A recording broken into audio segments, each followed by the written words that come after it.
हाँ बेटा, क्वेश्चन क्या है? Credit control by commercial bank या central bank, sorry, central bank देश में क्रेडिट कैसे कंट्रोल करता है? क्रेडिट या फिर देश में बहुत मनी सप्लाई बहुत बढ़ गई है, देश में मनी सप्लाई बहुत बढ़ गई है। बेसिकली मान लीजिए हमारा ऐसी सिचुएशन है कि देश में इन्फ्लेशन चल रही है। इन्फ्लेशन यानी कि महंगाई बहुत हो गई है, और महंगाई को डिमांड साइड से अगर रीज़न देखा जाए तो महंगाई का डिमांड साइड का रीज़न होता है कि साहब लोग बहुत ज़्यादा डिमांड कर रहे हैं। अब लोग बहुत ज़्यादा डिमांड क्यों कर रहे हैं? क्योंकि लोगों की जेब में पैसा बहुत है। अब चूंकि लोगों की जेबों में पैसा बहुत है तो वो पैसा निकालो।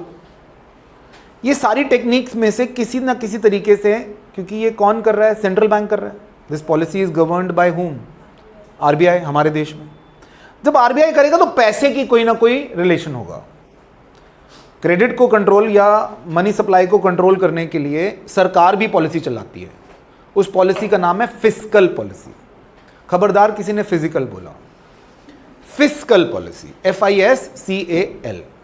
तो फिस्कल पॉलिसी के हिसाब से वो टैक्स और एक्सपेंडिचर की बात करते हैं, मगर मॉनेटरी पॉलिसी में हम पैसे की बात करते हैं।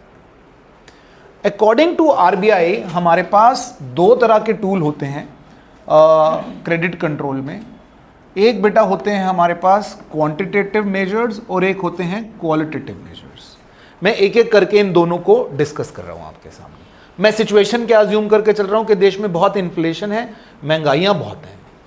इस महंगाइयों को हमें कैसे कंट्रोल करना है, ठीक है? तो पहला बैंक रेट। पहला क्या करना पड़ेगा? Bank rate. बैंक रेट क्या होता है? जिस रेट पर आरबीआई किसको लोन देता है? Commercial bank. ये सीक्वेंस याद रखना, आरबीआई, कमर्शियल बैंक और फिर कस्टमर। आरबीआई कमर्शियल बैंक को देता है, कमर्शियल बैंक किसको देता है? कस्टमर को। अब आरबीआई जिस रेट पर कमर्शियल बैंक को पैसा देता है लंबे समय के लिए, उसे क्या कहते हैं? Bank rate. क्या कहते हैं? अब मान लीजिए देश में इन्फ्लेशन है और आरबीआई चाहता है लोगों के पास पैसा ज्यादा ना जाए, लोगों के पास जेब में से पैसा निकले और महंगाई कम हो। आरबीआई इस बैंक रेट को बढ़ा देगा। क्या होगा? आरबीआई से कमर्शियल बैंक के पास महंगा पैसा आएगा। कमर्शियल बैंक महंगा पैसा किसका देगा? कस्टमर को। तो वो लोन लेने से या पैसा लेने से गुरेज करेगा और उसके पास परचेजिंग पावर कम हो जाएगी, वो डिमांड कम करेगा, इन्फ्लेशन कंट्रोल हो जाएगी। ठीक है? इसका ही छोटा भाई है रेपो रेट। बैंक रेट का ही छोटा भाई है रेपो रेट। सेम फंक्शन है उसका।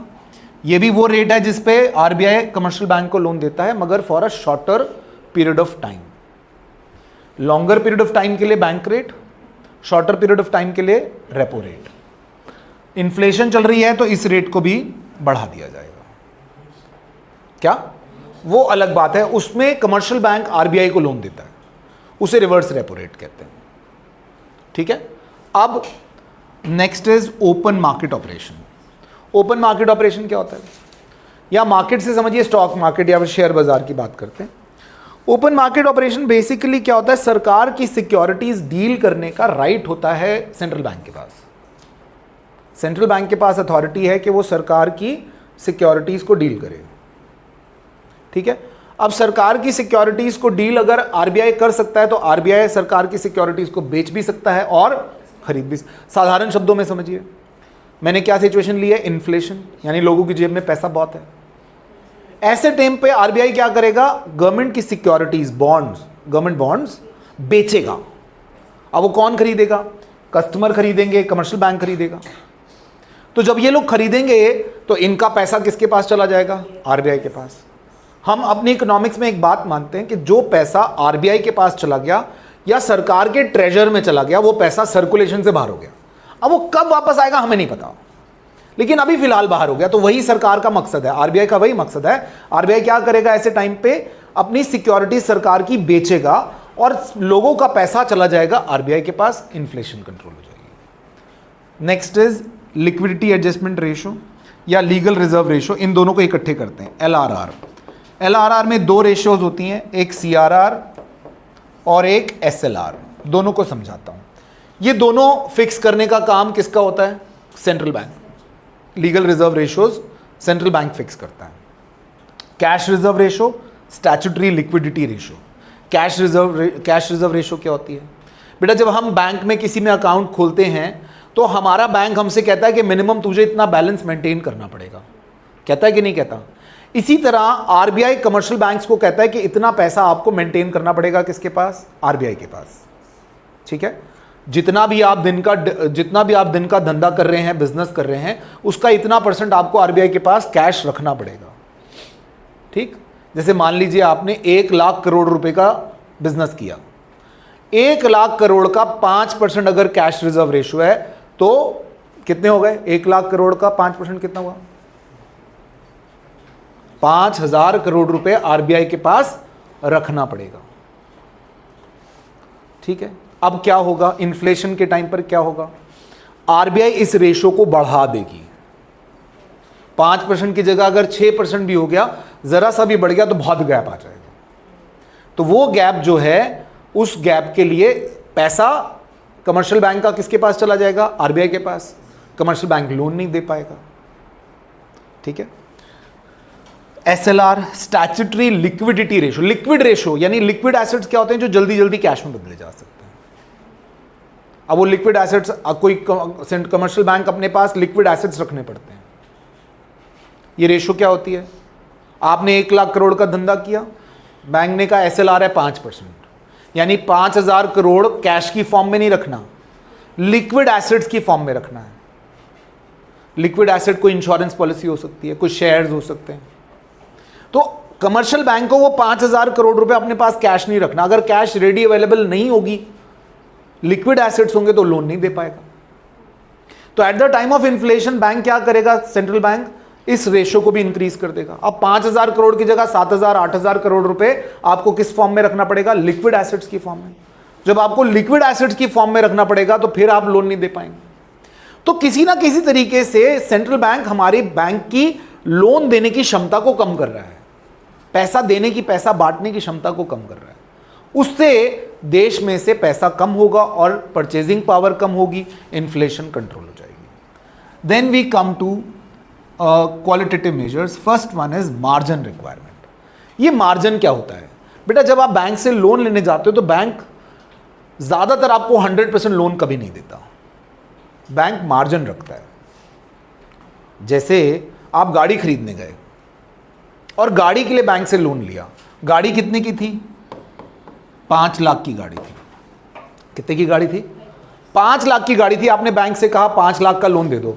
बैंक आपने पास कितने की सिक्योरिटी रख रहा है? वही गाड़ी बैंक के पास हाइपोथेटिकेटेड है या मोर्टगेज्ड है, गिरवी रख दी आपने वो 5 लाख की गाड़ी। गाड़ी आपके पास है लेकिन उसके कागज पे लिखा होगा हाइपोथेटिकेटेड बाय दिस फलाना बैंक। अब बैंक ने वो 5 लाख की सिक्योरिटी अपने पास रखी और आपको 5 लाख का लोन दे दिया मान लीजिए। अब 5 लाख की गाड़ी तो कल को कम हो जाएगी और लोन इंटरेस्ट मिलाकर बढ़ जाएगा, और कल को आपने डिफॉल्ट कर दिया तो बैंक तो हाथ मलता रहेगा। तो बैंक कहता है यार गाड़ी 5 लाख की, लोन तेरे को 4 लाख का देंगे, 20% कम देंगे। 5 लाख का 20% हो गया 1 लाख। तो मार्जिन रिक्वायरमेंट कितना हो गया? 20%। कि भैया 5 में से 4 बैंक देगा और 1 लाख रुपए कस्टमर देगा। अब ऐसे में क्या होगा? At the time of inflation इस परसेंटेज को बढ़ा दिया जाएगा। मान लो इसको 30% कर दिया। अब 1 लाख की जगह कस्टमर को 1.5 लाख रुपए घर से लाना पड़ेगा। वो कहीं ना कहीं डिस्करेज होगा गाड़ी खरीदने से, परचेजिंग पावर कम होगी, इन्फ्लेशन कंट्रोल होगी। Are you getting my point? Next is rationing of credit. Rationing क्या होता है? जो जितना मांगना आ रहा है उसको उतना मत दो भैया, क्योंकि बांटो मत, है ही नहीं आपके पास।